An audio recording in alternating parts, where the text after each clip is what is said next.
Hey, welcome back in. Well, as you know, there is no vaccine right now for the coronavirus, so it's a big threat right now because it's highly contagious. But the flu, well, there's a vaccine for that, and doctors are saying now more than ever, you should go ahead and get your flu shot. Joining us by FaceTime now is Dr. Erin Townsley. She is the Internal Medicine Program Director at Princeton Baptist Medical Center. Good to have you with us, Doctor. Thank you for having me. We have been hearing now about the importance of getting our flu shots here since really the latter part of summer. So talk about why. Why is it so important we get it done now? Maybe don't just not even wait until October.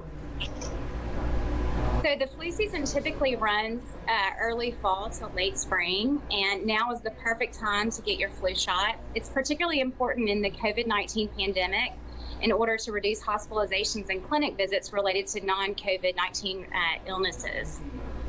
And usually for the flu vaccine, I know it usually will cover most strains. What do we know about the flu vaccine this year?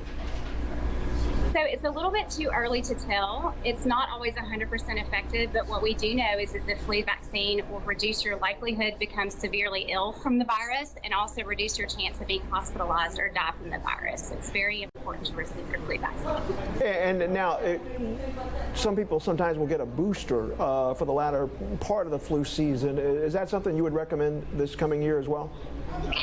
That is not recommended for most people. Now, children under the age of 8 may need to receive a booster vaccine if they've never received the vaccine before, but for the general population, it's not recommended to receive a shot.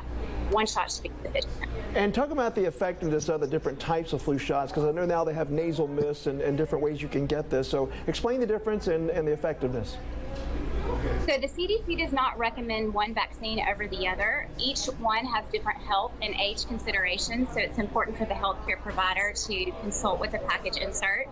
The high-dose vaccine is licensed for patients older than 65, as it's been proven to be a little bit more effective in that population.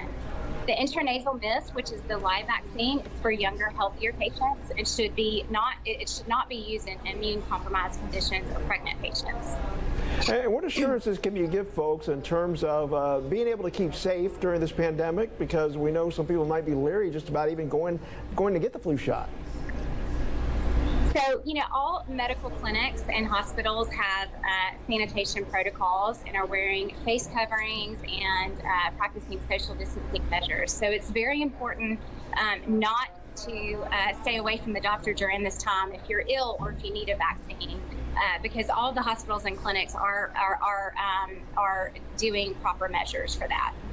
And I know some people who who've had the flu, they know what that feels like. It's not fun, but it is different from COVID. So can you talk about the difference there and also the symptoms that are similar to where someone might say, well, I may just need to get some Tamiflu, as opposed to, hey, I need to go get tested for COVID.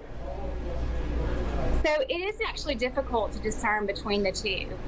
Both can present with cough, respiratory symptoms such as shortness of breath, fever, body aches. All of those can be very similar. So it's important to call your primary care provider to get the proper evaluation.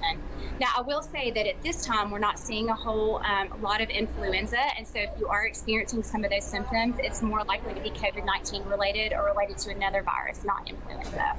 All right, that is Dr. Erin Townsley. She's the Internal Medicine Program Director at Princeton Baptist Medical.